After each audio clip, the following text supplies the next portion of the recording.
एक एक्सपीरियंस मैं आपसे शेयर करना चाहता हूँ। एक्चुअली जवाब दे रहा हूँ कि एग्ज़ाम पास आते ही हमारे जो हाथ पांव हैं वो क्यों कांपने लगते हैं, फूल जाते हैं, धक धक धक धक धक धक इतने ज़्यादा क्यों करने लगता है।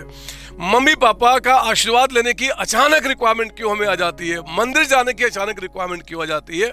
तो मेरे बच्चे, इसका बहुत ही प्रोफेशनल वे में जो मैं कभी अपने साथ झेल चुका हूँ उसका मैं आपको एक यहाँ पे आंसर बता रहा हूँ। मेरी बात आपको सही लगी या नहीं लगी मुझे फर्क नहीं पड़ता। आप भी अपना जो व्यू है इस वीडियो के ऊपर में जो कमेंट में लेके चलो, जिस पॉइंट पर हम डिस्कशन कर रहे हैं, आप हमें जरूर बताएंगे कमेंट बॉक्स में कि आपका इसके बारे में क्या नजरिया है। पता है, ये जो हाथ पैर फूलना, मंदिर अचानक जाने की रिक्वायरमेंट आ जाना, आज तक मम्मी पापा को प्रणाम नहीं किया लेकिन अचानक प्रणाम करने का सपना आना, तो मेरे बच्चे ये सारी चीजें इसलिए होती हैं क्योंकि जैसे जैसे एग्जाम पास आते हैं ना, आपके माइंड हमारा दो पार्ट में होता है, एक कॉन्शियस एक सबकॉन्शियस। सबकॉन्शियस यानी कि मैं उसको आपके सरल भाषा में एक निगेटिव माइंड की बात करता हूँ। निगेटिव माइंड, आपका दो माइंड है। आपका माइंड का 95% जो हिस्सा है ना वो पॉजिटिव माइंड से भरा पड़ा है, जिसको बोलते हैं कॉन्शियस माइंड, जो हमेशा आपके बारे में अच्छा सोचता है। वो जो 5% है ना वो नेगेटिव माइंड है, जो अनकॉन्शियस माइंड होता है, जो कि आपके बारे में हमेशा नेगेटिव सोचता है।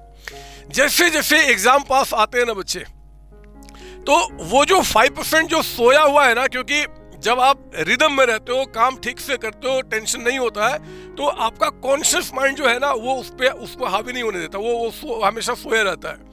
जब एग्जाम की टाइम आता है, जब कोई बहुत ज़्यादा मतलब एक्सट्रीम टेंशन आपको होता है, तो आपका ये माइंड उस टेंशन में क्या होता है, थक जाता है। और जब ये थक जाता है ना, तो वो माइंड उठने की कोशिश करता है और वो आके उल्टे सीधे आपको बोलना शुरू करेगा। वो कहेगा कि यार एग्जाम में आपने कहीं जो पढ़ा था वो नहीं आया तो क्या होगा, कुछ और अलग से आ गया तो क्या होगा। वो कैलकुलेटर आप जा रहे हो, यूज कर रहे हो, कहीं कैलकुलेशन गलत हो गया तो क्या होगा। हमारा बैलेंस शीट टैली नहीं किया तो क्या होगा। जो चीज हमने याद किया था इतने समय से, एग्जाम में जाते ही भूल गया तो फिर क्या होगा। ये सवाल वो पूछते रहते हैं। और मैं एक सच्चाई बताऊं, ये सवाल मेरे बच्चे अगर आपके दिमाग में आते हैं तो इसका भी एक पॉजिटिव पॉइंट है। पता है वो क्या है? वो ये है कि जब ये सवाल हमारे दिमाग में आते हैं ना, तो हमारा जो अपना माइंड है ना, जिस पे हमारा पूरा कंट्रोल है, वो उसको ओवरकम करने की कोशिश करता है।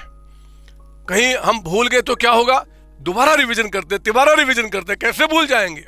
अरे कहीं कैलकुलेशन गलत हो जाएगा तो कैसे क्या होगा, नहीं होगा। एग्जाम के टाइम पे बड़े अच्छे तरीके से हम क्या करते हैं, प्लस माइनस करते हैं, और वो गलतियां एक्चुअली होती नहीं है।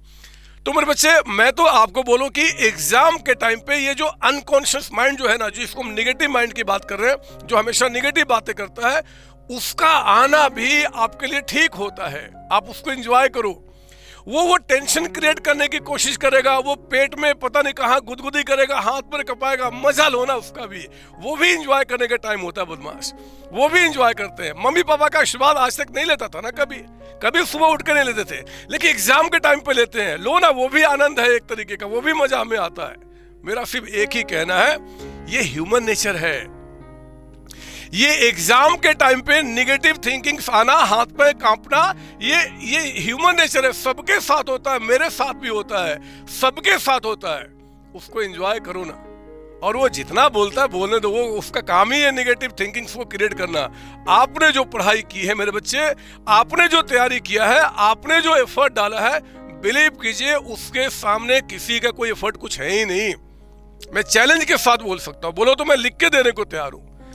इसलिए मैं तो आज भी वो कांपना, वो गुदगुदी होना, दिल कहीं होता ना इधर लेफ्ट या राइट में, तो उसमें गुदगुदी होना, धक धक धक धक होना, मजा आता है मुझे उसको फील करने में। आप भी फील करो ना। मेरी बात में कितनी सच्चाई है और कितना सच्चाई नहीं है, आप मुझे कमेंट में जरूर बताएंगे। आप ये सुने तो कम से कम आपके कई सारे दोस्त, कई सारे जूनियर्स, कई सारे आपके जो और भी जो इस वीडियो को देख रहे हैं, आपके कमेंट को पढ़ते हैं, वो भी इस बात को समझते हैं। अगर मेरी बात से एग्री है तो ये बोलो कि हाँ हम सबसे एग्री करते हैं, उनका माइंड और स्ट्रांग होगा। एग्री नहीं करते हो तो एक, अगर सचमुच में आपके पास कोई मस्त मेरे अगेंस्ट जाने का कोई रीजन है, तो वो भी आप कमेंट में बताइए। मैं आपको वेलकम करूंगा।